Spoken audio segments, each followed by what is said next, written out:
tunaanza lini sherehe za ubingwa? Swali kubwa ambalo Wanayanga walikuwa wakiuliza. Lakini pasina kusahau Wanayanga wenzangu,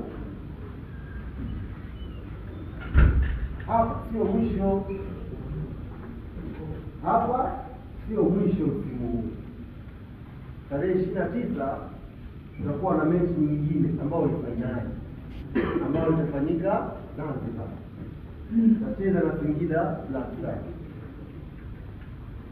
Kwa tukawa tunatafakuri pale, tuweke msondo sasa hivi au tusubiri tumalize mambo yote kwa pamoja? Tukawa tuko kwenye tafakuri, na tafakuri hii ikatupelekea kwenye makubaliano yafuatayo. Jambo la kwanza ambalo tutalifanya kama Wanayanga,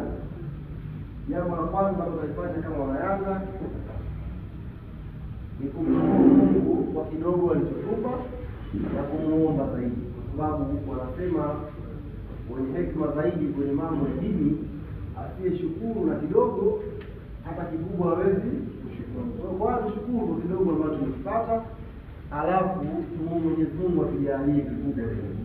Kwa hiyo kwenye kushukuru na kuomba, hapo kwenye kushukuru na kuomba tukakubaliana tufanye jambo moja siku ya kesho kwa majaliwa ya Mwenyezi Mungu.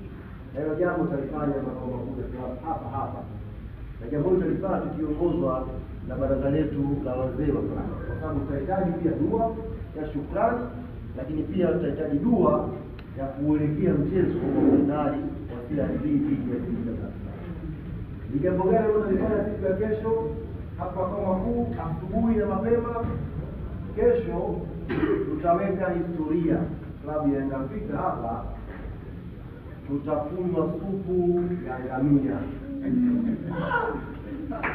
Kesho tutaangusha ngamia hapa.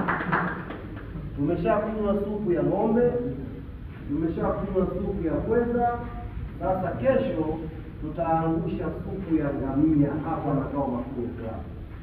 Mnaposikia ngamia jamani, angekuja kusimama hapa ingelazimu tumoe hii ili aenee. Ni dude la maana kweli.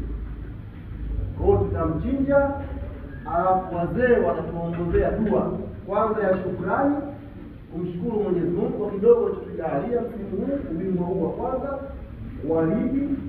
Lakini la pili, tumuombe sasa Mwenyezi Mungu atupeleke sasa kwenye maandalizi ya sherehe kubwa ya kutwaa uchampioni wa ligi kuu na CRB. Tumeelewana vizuri?